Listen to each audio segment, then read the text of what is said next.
Hey everyone, it's Gina and welcome back to my channel. Today I'm going to be showing you guys how to create this really easy, messy bun for naturally curly hair.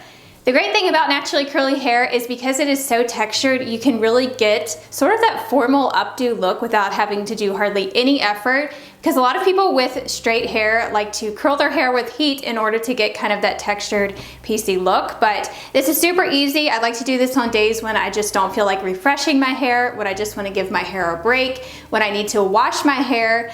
Then I can do this bun just to kind of prolong until I wash my hair again. It actually works better on hair that needs to be washed because it has more texture and helps it hold a little bit better. So I'm first starting out on, I think it's day 3 hair at this point. When I actually styled my hair on wash day, I just co-washed, which doesn't completely strip the hair, so I still had some texture to my roots. To style, I actually used the new Not Your Mother's Curl Talk leave-in conditioner spray, and then I used the Curl Talk gel, and that gel definitely leaves like a texture on the hair. It almost feels like when you have a light hold hairspray in. So my hair definitely has some hold to it, and so that's the perfect texture for putting your hair up like this because it's not going to droop and fall throughout the day. The other secret with this is I usually do not refresh my hair at all, because if I start wetting my hair down and detangling, it just doesn't ever look good when it's up. I don't have as much volume. I'm trying to go for more of that messy, voluminous look, and if I start to refresh, it just looks more like slick back and not as messy and full. So I definitely recommend just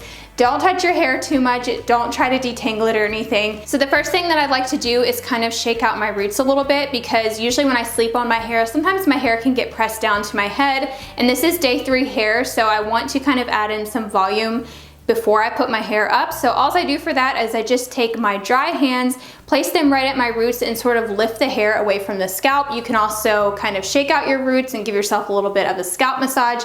That's just going to help perk up your roots and give you some more volume before you go in and put your hair up. And I had a little bit of frizz underneath. I do have some tangles underneath, but I'm not gonna worry about detangling those. But I am just gonna smooth down some frizz with some of this new Not Your Mother's Curl Talk Refreshing Curl Foam. This is a foam that I think works fine on dry hair because it does have water in it. So you don't even have to add water to your hair. I actually recommend not adding any water to your hair because you want to keep those ringlets intact, and I don't want to have to diffuse and all that. So I'm just applying a little bit of the foam to my palms and smoothing over the underside, and even like the top area of my hair that's going to be showing, just to smooth down any frizz. So then I went and washed and dried my hands so they're not sticky at all, because if your hands are sticky or wet, it's gonna cause frizz when you're putting it up. I also waited for that foam to completely dry on my hair. And now I'm ready to put my hair up, so I just flip my head over and I kind of smooth down with my hands. I'm just kind of arranging the curls into place. I'm also kind of taking my fingers and gently combing through, but I'm not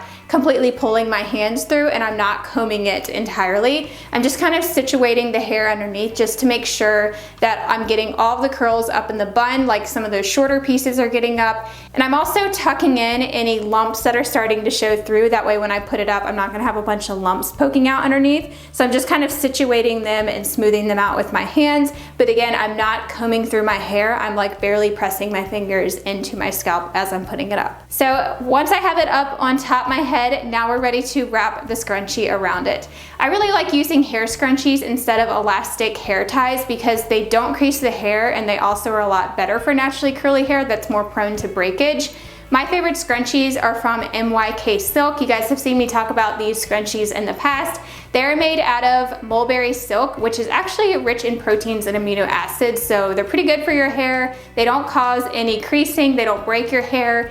And another thing that I really like about these in particular is they have a wider band on the inside. So it's not a very skinny band that's going to crease your hair really bad or cause any breakage. And I have fine curly hair, so hair ties and things like that can really break off my hair. So I like using something that is more gentle in the hair and doesn't cause any tangles or frizz. The MYK Silk scrunchies also come in a 6-pack in tons of different colors. I have the neutral pack, and these are the small ones, but they also have the large ones as well, depending on how thick your hair is. They do have the dimensions on their website if you want to see which ones would be best for your hair. MYK Silk also has silk pillowcases. If you're looking for one to sleep on at night, it's definitely a lot better for your hair and prevent your hair from tangling at night. They also have silk sheets and pajamas and eye mask and all kind of stuff. So I will put their website link down below if you're interested. I do have a discount code for 15% off. It's just Gina15. So if you want to check them out, I will put that link down below. So all I do is I just wrap my scrunchie around once.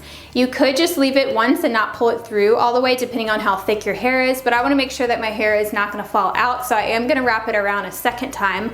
But when I do the second wrap, I don't pull my hair all the way through, which is how we actually get the bun. Majority of the way through, but I leave maybe 2 inches of my curls out. And I like how with this style, the ends of your ringlets kind of stick out across the top, so that gives a really pretty look.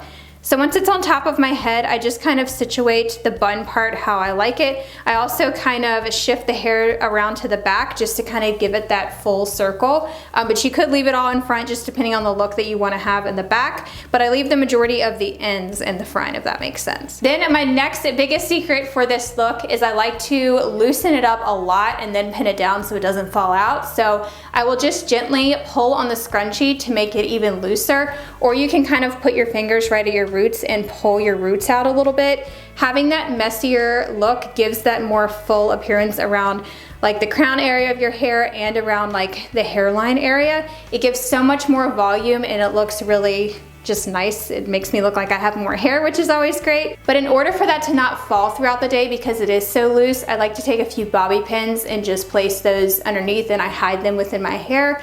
And that just helps secure it to my head, like so when you're moving around it doesn't start to fall out. But I don't have any issues with this falling out throughout the day. I like it looser, it doesn't pull and tug on my hair. It's great for just like preserving your curls if you don't want to wash your hair. So once I'm done situating how I like it, if I still have some frizz I want to tame, sometimes I'll just take a little bit more of the curl foam on my hands and just smooth over any flyaways. Or you can also take any baby hairs and kind of pull them out and create ringlets with them around your finger. You could wet them a little bit if you want to have like that piecey, messy look where it's kind of falling down. But on a day-to-day basis, I usually just leave it like this and I'm good to go. So that is my super easy, messy bun. I hope you guys found this helpful. I will have a step-by-step list and pictures on the blog post that goes with this video, which will be linked down below if you want to save that to Pinterest. I also have another video that I did in the past with a curly updo bun, and that one is a little bit more slick and more polished, and I did kind of pull out some pieces and create ringlets around my face. So you can check out that video. It is older though. And the video that I posted last week, which was a full week with curly hair, I actually did 2 buns in that video. One of them was similar to this, but it was even looser. Like I didn't want to crease my hair or anything. So I show you a very similar, but even easier look to this. And then I also did a low bun that was kind of down on the side because I didn't feel like refreshing that day. So I kind of take you through from start to finish on Monday when I washed my hair all the way through Saturday at the end of the week and what I did for my hair each day. So I'll put that video linked down below if you want some more inspiration for buns. If you decide to try out this look, please be sure to tag me on Instagram. I would love to see how yours turns out, or you can send it to me in my DMs and I will definitely get back to you. So that's it for today. I hope you found this helpful. If you have not already subscribed to my channel, I hope you join my YouTube family, and I hope to see you back next week, and I will talk to you guys soon. Bye everyone.